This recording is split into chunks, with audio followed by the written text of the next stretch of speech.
jadi di video sesi sebelumnya kita sudah membahas tentang bagaimana karakteristik dari akuntansi atau untuk operasi usaha dagang, ya, akuntansi untuk operasi usaha dagang. Nah, sekarang kita akan membahas tentang perbedaan antara sistem pencatatan persediaan yang ada pada operasi usaha dagang, ya. Nah, kita coba perhatikan di sini sistem persediaan. Sistem persediaan. Nah, sistem persediaan di dalam akuntansi usaha dagang itu ada dua sebenarnya. Itu yang pertama kita sebut sebagai sistem persediaan periodikal, dan yang satu lagi kita sebut sebagai sistem persediaan perpetual. Nah, di mana perbedaannya antara sistem periodikal dengan sistem perpetual ini? Nah, jadi begini teman-teman. Pada sistem periodikal, jadi proses pencatatan persediaan itu sangat berbeda dengan pada sistem perpetual. Nah, paling utamanya adalah begini. Sistem periodikal itu hanya akan mungkin dilakukan apabila kita memiliki barang dagangan yang jumlahnya tidak terlalu banyak, yang jenisnya tidak terlalu banyak, dan akan dapat sangat mudah untuk bisa kita lakukan perhitungan secara periodikal. Berapa banyaknya persediaan yang tersedia atau tersisa di dalam perusahaan kita.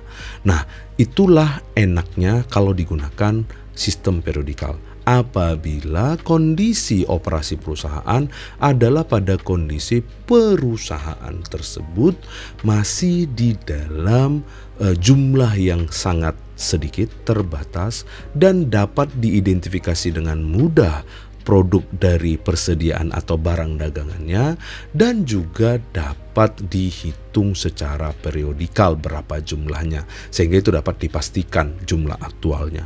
Nah, kalau kondisi perusahaan atau usaha atau operasi usaha dagang kita seperti itu, maka kita cocok menggunakan sistem pencatatan persediaan periodikal.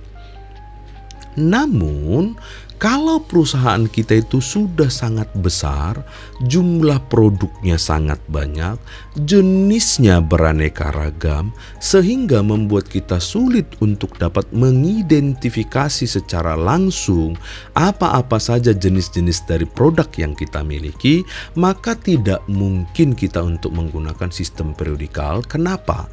Karena juga kita tidak akan dapat dengan mudah atau akan sulit bagi kita atau bagi perusahaan untuk menentukan berapa jumlah dari persediaan yang tersedia atau yang tersisa secara periodikal.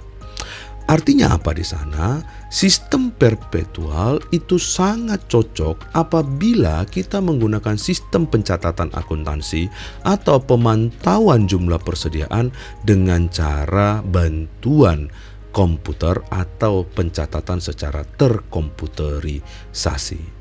Nah, artinya itu juga semakin menekankan bahwa kalau kita menggunakan sistem pencatatan persediaan yang sifatnya periodikal, maka ini cenderung tidak menggunakan bantuan teknologi komputer atau kita dapat melakukannya secara manual. Nah, saya harap kalian bisa dapat dengan mudah memahami apa itu sistem pencatatan periodikal dan apa itu sistem pencatatan perpetual. Nah, proses pencatatan akuntansinya tentu berbeda. Bagaimana pencatatan akuntansi, apalagi pencatatan penjurnalan untuk periodikal, itu berbeda jauh dengan apa yang dilakukan pada pencatatan yang dilakukan di perpetual, teman-teman sekalian. Jadi ini nggak sama. Nah, perbedaan itu sangat signifikan dan kalau dulu ya zamannya saya waktu masih kuliah itu kami harus tahu dua-duanya.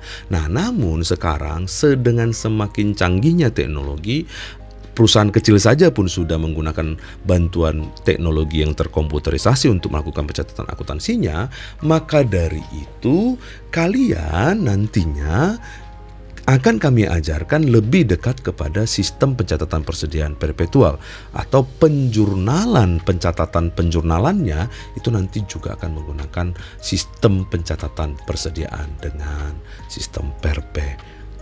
Seperti itu. Jadi pembelajaran kita ke depannya perpetual. Periodikalnya mungkin nanti hanya akan sedikit diajarkan bagaimana menghitung harga pokok berdasarkan periodikal dengan yang berdasarkan perpetual. Itu saja. Tapi itu pun hanya akan jadi bagian dari pengayaannya saja. Saya harap kalian bisa paham, ya, cukup memahami tentang apa yang menjadi perbedaan antara sistem periodikal dengan sistem perpetual. Sampai ketemu di sesi video berikutnya. Thank you.